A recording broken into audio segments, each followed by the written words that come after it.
तो हम पिछले वाले ट्यूटोरियल में ऑलरेडी काफी हम स्ट्रोक्स सीख चुके हैं। तो हम ब्रश पेन को टूल को कैसे यूज करना है वो हमने स्ट्रोक्स वाले ट्यूटोरियल्स में बता चुके हैं और उसको हम प्रैक्टिस भी कर चुके हैं। इस पॉइंट पे मैं यही कहूंगी कि पहले आप उसको प्रैक्टिस कीजिए फिर आगे बढ़िए। जब तक उस चीज पर आपका हाथ नहीं बैठेगा आप इमीडिएटली लेटर्स पे जंप न करें और पहले अपने बेसिक स्ट्रोक्स को पक्का करते हुए ही आगे बढ़े।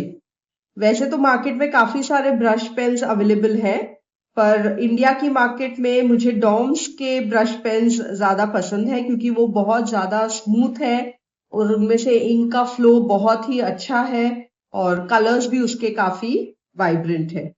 तो हम सोच रहे हैं कि हम एक दिन में आपको कम से कम 3 लेटर्स, यानी कि अगर मैं ए बी और सी कहूं तो एटलीस्ट मैं आपको 3 लेटर्स एक वीडियो में दिखाऊं। तो हम सबसे पहले ऑर्डर में ही शुरू करते हैं, ए के ऑर्डर में। तो ए इज लाइक दिस, जैसे आपने ओ में सीखा या फिर आपने जैसे स्ट्रोक में सीखा वैसे।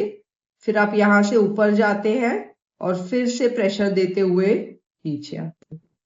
तो ब्रश लेटरिंग का मैं आपको बेसिक बता रही हूं सबसे पहले कि down stroke is thick, up stroke is thin, down stroke is thick and up stroke is thin. वापस रिपीट कर कर बता रही हूं, down stroke thick, up stroke thin, down stroke thick, up stroke thin.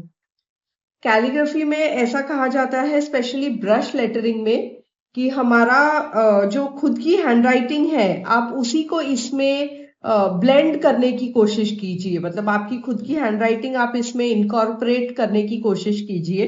अभी आप यहाँ पर क्लियरली देख सकते हैं कि मेरी हैंडराइटिंग बहुत ही स्ट्रेट है, तो उस वजह से मेरी कैलीग्राफी भी बहुत स्ट्रेट है। पर अगर आप थोड़ा सा एंगल में लिखते हैं तो आप यही लेटर्स को, जो बेसिक रूल है उसी को फॉलो करते हुए थोड़ा सा एंगल में लिखिए। इनफैक्ट एंगल में लिखा हुआ तो इससे भी बहुत ज्यादा आपको वो सुंदर दिखेगा। अभी हम नेक्स्ट चलते हैं बी की पर। तो बी का आप शुरू कीजिए स्ट्रोक नीचे से और ऊपर की तरफ जाते हुए प्रेस, यानी कि down stroke is thick, up stroke is thin, down stroke is thick and up stroke is thin. ये देखिए, वापस जरा ध्यान से देखना।